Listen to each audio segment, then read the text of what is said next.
Nous avons travaillé avec ces femmes et ces jeunes pendant 3 à 4 ans, et on s'est rendu compte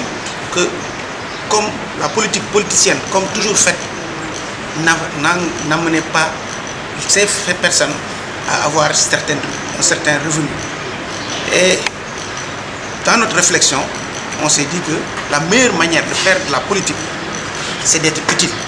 Utile à sa société, utile à la ville où on est, et utile à sa nation. Et la meilleure manière d'être utile, c'est de permettre aux personnes, aux jeunes, aux femmes, surtout, qui sont les socles de la société, à avoir des activités génératrices de revenus. C'est dans ce cadre que nous avons pensé transformer la plateforme, le siège ici présent, en plateforme. Comme vous le savez, ce siège a été le premier siège de l'APR au niveau de Thiès. Dieu ayant bien fait les choses, aujourd'hui, de manière notable, pouvoir laisser ce siège aux autres et que nous, on puisse créer. Parce que nous, toujours, quand on fait de la politique, où on veut être utile, on doit créer. Et créer, c'est être en avance. Et non pas attendre que les autres fassent et que vous essayez de les copier. C'est pourquoi nous avons pensé que la meilleure manière, c'est de former les femmes, de les formaliser et de les financer. C'est dans ce cadre que nous avons voulu également, dans le cadre du patriotisme économique, faire que tous les Sénégalais puissent manger ce qu'ils produisent et également produire ce qu'ils mangent. C'est dans ce cadre que nous avons essayé de mettre sur pied cette plateforme multifonctionnelle avec transformation de fruits et légumes, mais également transformation de céréales locales, pour que les Sénégalais apprennent à manger leur propre production. Mais également que les femmes, surtout, qui sont les socles de la société et qui sont les socles des maisons, puissent avoir des activités génératrices de revenus pour les rendre autonomes. Également, toujours dans la même lancée, nous avons fait des formations pour des savons, formation également pour les détergents et également formation pour de l'eau de javel. Tout cela concourt à leur donner une certaine autonomie financière. C'est dans ce cadre que nous avons donc mis sur pied ces plateformes-là. On a mis également sur pied des comités qu'on appelle accès, qui sont des associations communautaires de crédit et associations communautaires de crédit et de solidarité, qui sont d'entraide et de solidarité, qu'on appelle nous accès. Ces accès sont des petits comités qui étaient avant des comités politiques. Comme je vous l'ai dit, la politique politicienne, les populations l'ont dépassé. Les tam-tam, les animations, tam-tam, conférences de presse, ce que les gens veulent aujourd'hui, c'est que les rendre utiles et du concret. Et le concret, c'est ça, c'est que chaque matin, on met les comités. Les comités, on les a transformés donc en accès. Ces accès, avec des caisses et des cotisations par hebdomadaire. Chaque semaine, elles se rencontrent, font des prêts tournants, et nous également, on leur demande de mettre sur pied une mutuelle de santé. La cotisation de 100 francs qui était une cotisation sociale sera transformée en une cotisation pour une mutuelle. Pour au moins chaque femme soit dans la mutuelle, et de même qu'au moins un enfant. Ce qui fait que, à ce rythme, elles ont donc cette mutuelle de santé, elles ont donc les prêts solidaires avec des prêts tournants au niveau de l'accès. En plus de cela, nous allons mettre également sur pied, nous allons démarrer cette manière très prochainement, nous allons démarrer également le commerce solidaire. C'est-à-dire on va mettre en place au niveau de chaque réseau, parce que chaque 10 comités, chaque 10 accès constituera un réseau. Maintenant, dans chaque espace, chaque quartier, il y aura peut-être deux réseaux. Et ces réseaux, on va mettre en place un commerce solidaire. Ce commerce solidaire, en quoi faisant? En mettant sur place du riz de la vallée, c'est-à-dire du Sénégal, du gaz de l'huile et qu'elles vont se faire pouvoir, lors de chaque réunion, payer de manière graduelle ces denrées. Ce qui fait que donc, non seulement le bénéfice qu'elles devaient avoir, que les gens devaient avoir au niveau de ces denrées, reste dans leur caisse. Et elles peuvent également, avec les activités génératrices de revenus qui sont là, pouvoir payer régulièrement sans trop se fatiguer, de pouvoir régler le problème de la dépense quotidienne, c'est-à-dire gérer le quotidien. Nous sommes dans le même sillage que le président de la République. Mais nous n'attendons pas. Nous savons très bien que très prochainement, le PUDC va venir dans la région de Thiès. Aujourd'hui, ils ont démarré au niveau de la région de Kaolack et de Fatick. Après, ils vont venir à la région de Thiès. Mais comme j'ai toujours dit aux femmes, il ne faut pas attendre et attendre la main. Il faut être déjà debout et travailler pour que le jour où les gens viendront pour nous aider, ce sera plus facile. Parce qu'on aura déjà maîtrisé le canevas, on aura maîtrisé les difficultés, parce que démarrer une activité comme ça n'est pas facile. Il y a beaucoup de problèmes, il y a beaucoup de difficultés. Mais Inch'Allah, quand le PUDC viendra, quand le président de la République qui a déjà cette vision sera là, avec des moyens beaucoup plus importants, je suis sûr que les femmes qui sont avec nous pourront même utiliser ce siège, cette plateforme pour être une plateforme pour éduquer, pour informer, pour également former d'autres femmes, parce qu'elles auront déjà une certaine expérience, elles auront déjà une certaine capacité à pouvoir travailler. C'est pourquoi nous sommes dans le même sillage que le président de la République, mais nous n'attendons personne. Nous, on démarre notre activité et en attendant que l'État vienne nous aider, et l'État vienne pour augmenter et pour démultiplier ce que cette activité a déjà commencé. C'est-à-dire, moi, mon métier fait que je suis pragmatique. De la même manière que le président de la République, qui est un ingénieur, qui est pragmatique, nous sommes scientifiques. Et en tant que scientifique, on va directement à l'essence des choses. Il y a des gens, et c'est normal, et c'est ça la politique, chacun, il y a des gens qui sont beaucoup mieux lotis que nous, qui sont mieux armés que nous pour parler. Peut-être dans leur formation, ils parlent mieux, ils ont une aisance verbale que nous n'avons pas. Mais nous, quand même, Dieu nous a donné la possibilité d'être pragmatique, utile. Il faut dire les choses telles qu'elles sont. Nous avons démarré comme tout le monde. Nous avons commencé la politique comme tout le monde en faisant des animations. On a fait des animations partout. On a fait des animations, on a fait des regroupements à la place de France. Mais quand on a fait le bilan, on s'est rendu compte que ce n'était pas quelque chose de pérenne. Parce que demander aux gens, faire une mobilisation à la place de France, au minimum,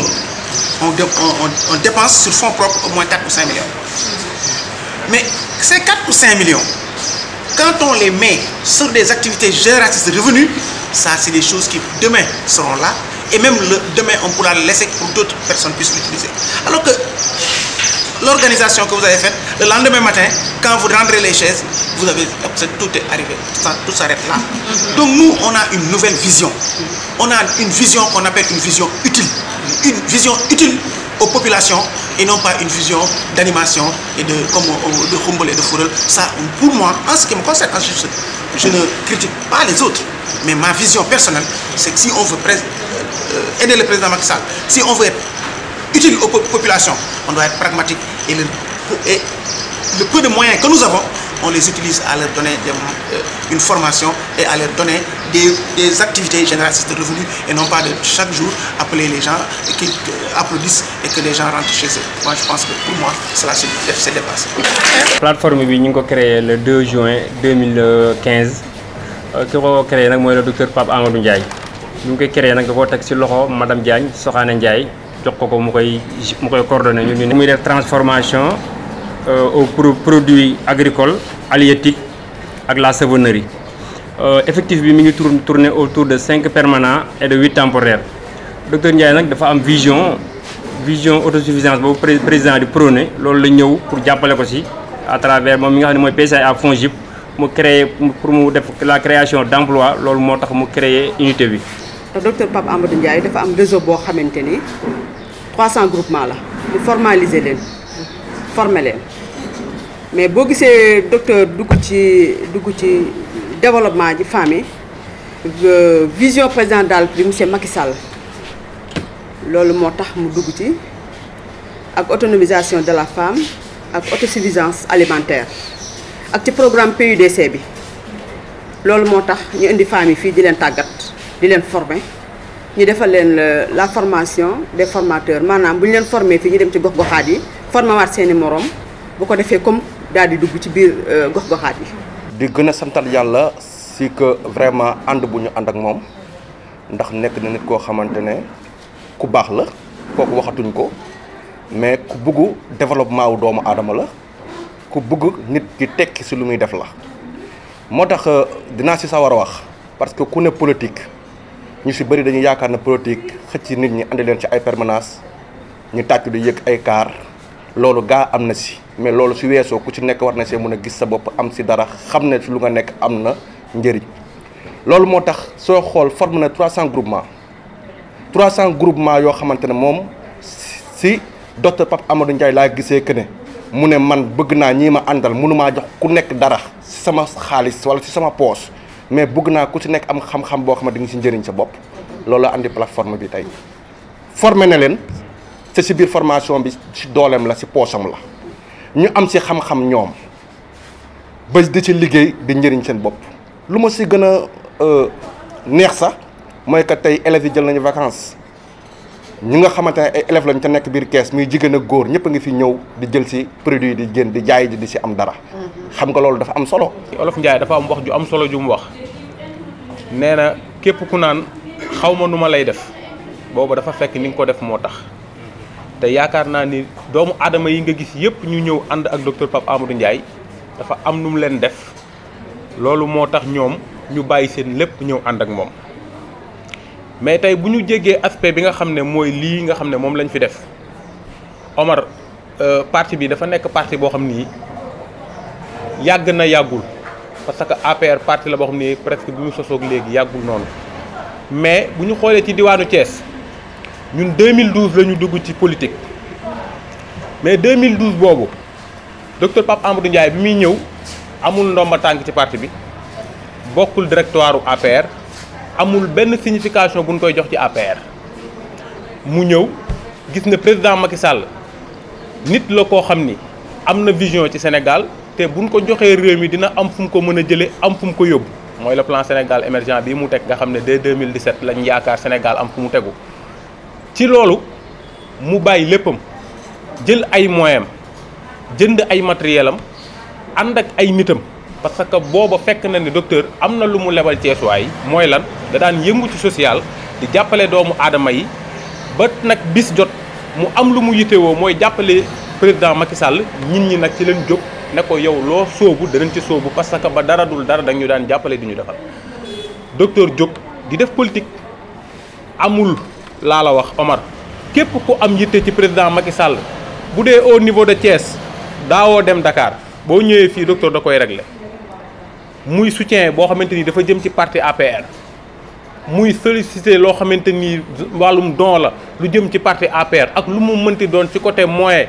finance matériel ak lépp lu nit war a soxla lu jëm ci APR boo mësoon a ñëw ci docteur fii boo ko waxee da koy régler parce que booba xam na ne président Macky Sall liggéey la woote te moom aussi li mu gëm mooy Thiès am fu mu jóge am fu mu dal mu ciy def ay moyens di ci jàpp ba yàlla def ñu dem élection ñu perdre les élections président Macky Sall nommé ko PCA bu FONGIP ci la nekk mais Omar xam nga waxtaan bu ñuy wax dëgg dañ koy waxante parce que ñun ñëpp ñoo bokk parti APR ñun ñëpp ñoo bëgg Sénégal am fu mu jëm am fu mu dal mais ku mel ni docteur Pape Amadou Ndiaye dafa liggéey ci parti bi loo xam ni tey mérite na lu ëpp PCA ndax bu ñuy waxtaan dëgg dañ koy waxante docteur dafa jël ay moyens yu bari def ko ci parti bi jàppale nit ñi monter ay comité taxawal ay groupement yoo xamante ni tey mbooloo boobu topp ci ginnaawam pour mu am loo xamante ni mën na koo tenir pour mu am loo xamante ni mën na ko continuer di leen financer di leen jàppale il faut que président nangu koo dooleel. il faut que Macky Sall dooleel ko jox na ko PCA d'accord mais aussi il faut ñu xam réellement kii ngay nommer li nekk ci ginnaawam lan la mais docteur damaa jàpp ne peut-être gars yi xamaguñu réellement li na ci ginnaawam lan la il faut ñu ñëw découvrir loolu ba xam ko. ndax ba Pape Amadou Ndiaye xaar kenn joxu ko kenn jógul kenn ubbiwul buntam dafa jëkk a ubbi bunt dem IMSEC jox ñu lu takku jigéen ñi yóbbu ko fonds de garantie IMSEC ñu financé jigéen ñi commencé dugg ci développement. bi ñu demee nag ba fonds entrepreneuriat féminin dugg ci Thiès lañ ñu jox par rapport méngale ko ak ñun nañu toll dafa mel ni benn puso boo tëmbal ci biir teen waaye taxul ñu gedd taxul ñu wax benn wax bu dérangé ndax ñun kenn moo ñu intéressé muy Pape Amadou Ndiaye. te Pape Amadou Ndiaye ku ko xam ko ci yiwam xam nga ci maandoom xam ko ci bëgg ku mu bëgg Macky bëgg koo liggéeyal te yàlla tax na ba ñu joxee 3 millions muy séddale ko ñetti zone yi tubaar fakal la ñu ngi def léegi crédit Rovelving l'occasion la zone ouest le 23 bu ne la femme yi daje te la ñu commencé ci ñetti 15 macha allah waaye tey fa ñu toll suñu xel dal na ndax dañu ni ndimbal na ca fekk loxol borom. Pape Amadou Ndiaye plateforme bii mu taxawal ba tey gëstoom yemalewu ko rek ci taxawal naa plateforme mi ngi nii di pare teg ay caisse accès caisse yoo xam ni day dimbali jigéen ci autonomie boppam ak sakkanal alalam ñuy dencal ko jàngal ko yaxanal jàngal ko denc jàngal ko maandu ndax suñu turu GIE bii dafa am li mu wund dafa yaatu soo koy toj fii ba suba du fi jeex farlu te maandu dafa am lu baree bari luy maandu farlu ku ne xam na ko mën nga koo toj ci ñaari moo waaye boo ko doon toj faram-fàccee ko fii ba ngoon du jeex maandu ndax moo gën a yaatu maandu ci fànn yëpp Pape Amadou ànd ak jigéenam fas yéene ko instauré yemalewu ko ci jigéenam mais daf ko dugal ci biir Thiès ndax plateforme bi su ko yemale woon ci jigéenam rek ñu kontaan waaye daf ko yaatal gisuma responsable politique bu mu tàllalul loxoom ni la boo amee formation say femme ñëwal ci plateforme bi formé leen kon Pape Amadou Ndiaye gàcce ngaalaama ni docteur Ndiaye man dama ni dëkku nasaraan yi tax buñ ko amoon bég ndax bi Sénégal sosoo ba tey 60 ñu accédé indépendance ba tey fii ma wax ak yow gisaguma politicien bu jël ñaqam di jox askan bi sa nguur joxu ko yéen taskatu xibaar yi yéen ñu gën a xam di xew si réew mi xam ngeen ni nit ñi lu ñuy wax naan jàppal leen ma bu ma faloo defal leen di defal askan wi sa faluwoo kenn la njëkk ci Sénégal de 60 à nos jours muy docteur Pape Amadou Ndiaye kon gàcce ngaalaama bu ñëpp meloon ni moom kon tey jii président Macky Sall émergence bi muy wote kon law na ci askan wépp maa ngi sant yàlla bu baax di nuyu docteur Ndiaye ndax ñun man dama naan lépp docteur Ndiaye la ndax ba lépp méttee woon moom mënoon na jël alalam def ko feneen mais mu jël alalam def ko fii ngir lan dimbali femmes yu Thiès dimbali femmes yëpp donc loolu dama ci sant yàlla bu baax machines yi man maa yegg responsabilité machines yi machine soq am na fi machine wal dugub am na fi machine café am na fi machine saaf tamit café saaf teggi-deggi am na fi waaw donc bu ñu demee fii dañ fi defar ay sànqal dañuy defar ay céréales maanaam affaire céréale la waaw dañ fi defar sànqal dañ fiy defar cere dañ fi defar cagri dañ fi defar araw dañ fi defar maïs Brésil bi donc yooyu yëpp ci man lay jaar bu ñu jëndee dugub ci man lay jaar bu ko defee bu ma ko defaree ba pare ma transféré ko jigéen ñi defar ko. Pape Amadou Ndiaye lii mu ñu liggéeyal dafa ñu formation 15 jours ñu bàyyi 15 jours yi ñëw commencé di liggéey suñuy cere suñu araw suñuy cagri dem di koy jaay yi ñëw di si dundal suñuy njaboot kon jigéen ju gis li ñuy liggéey nañ ñu toppandoo. Ama Ba mooy emballé ak Yacine Seck ñoom ñooy tapp nii di emballé dugg si étiquette yi di emballé def ko si emballage yi dafa ñëwagul waaye emballage yi mousse bu nekk 20 lay def 20 sachets ñu tekk moom la ñuy jaayee. dañu ci defar bii en grain Brésil de maïs am na poudre de maïs am na araw de maïs am na cagri de maïs 3 sensations la am sànqal bi mooy bu sew bi waaw. lépp ci maïs bi lay génn. waaw lépp ci maïs bi lay génn. ta position bi lépp ci maïs bi lay génn bii cagri de mil la mooy dugub bi buñ ci cagree dinañ ci defal cere dina am poudre encore waaw. jëf sa si araw muy araw de mil la. waaw moog sànqal bi sànqal bi moo nekk nii cere ji moo nekk def moom sa cere foofu. man Soda Thiam laa tudd maa ngi nekk ci équipe céréale bi. la mooy sa liggéey. man damay jàppale maire muy araw mooñ tay ñu paqueté def yëpp daal emblé ci yooyu lañ nekk. man maa ngi tudd Bana Diop bokk ci équipe céréale comme ni ko Soda waxee rek maa ngi si mooñ bi ci tay bi ci araw beeg ci lépp daal. parce que bu njëkk ba dañ daan ñëw di tàccu di dem doo yóbbu dara léegi nag fu mu toll nii li ñuy liggéey nii bu ñu demee suñuy doom yi dañu kontaan suñuy borom kër yi dañu kontaan parce que bu ñu ñëwee liggéey ñu leen liggéey ñu am suñu xaalis jëriñ suñu bopp jëriñ suñu njaboot jàppale suñu borom kër tamit. après élection locale yi dañ daan def suñu ñëwee dajaloo toog fee di politique suñu biir di waxtaan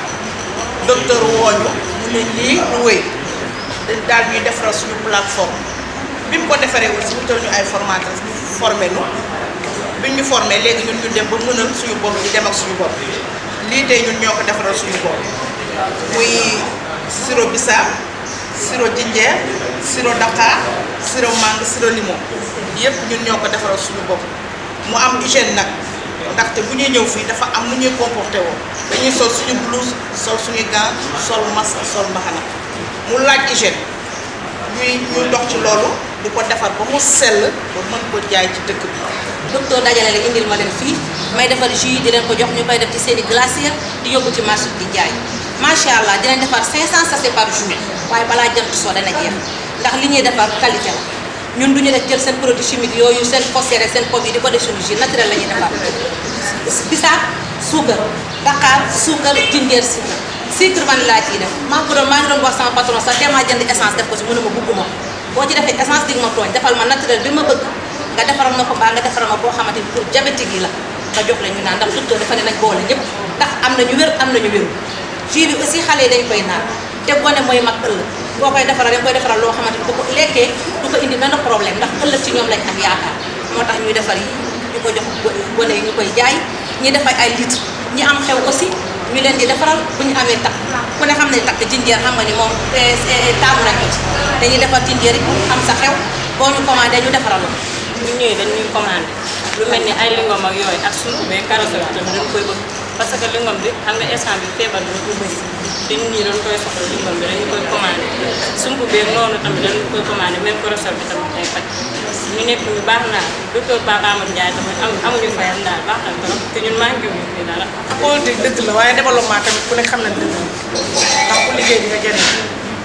ñun nag ñoo nekk ci jus bi di ko defar Ramata Sall ko sama patron man maa fi nekk xale yi nekk fi di jaay ñu defar jus bi di ko yóbbu ci marché bi di ko jaay. Docteur Ndiaye nous a invité à suivre une formation en matière de transformation jus et légumes dont je n'étais pas bénéficiaire dans la formation que je faisais. Ici, on nous a appris à transformer du bisaab en sirop, ici tamarin aussi en sirop, gingembre en sirop, dont je ne connais même pas l'existence. Je ne savais même pas qu'on pouvait conserver ça. Il nous a permis d'approfondir nos études. Et au fond du cœur, nous lui remercions parce que beaucoup de gens peuvent le faire. Ils n'ont pas eu le courage de le faire. Lui, malgré toutes les difficultés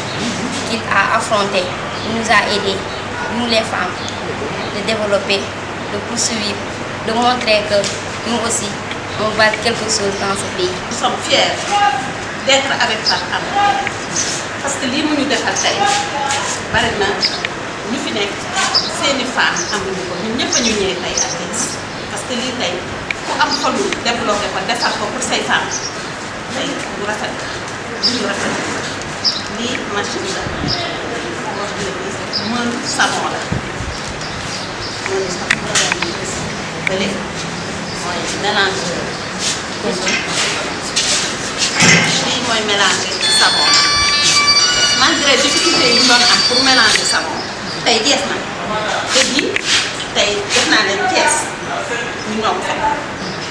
mélanger bii pour savon la bii pour eau de javel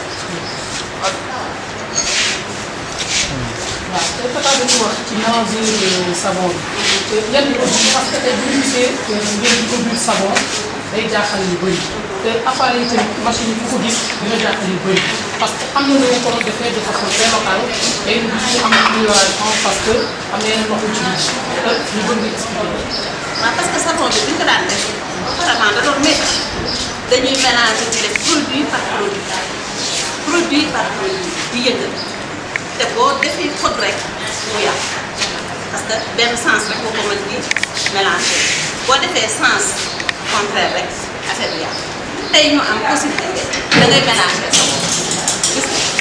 sa doom sax mën ko def sa produit jox ko sa doom ne ko kaay mélanger mu ñëw toog facilement da koy mélanger mu jaar yoon waaw.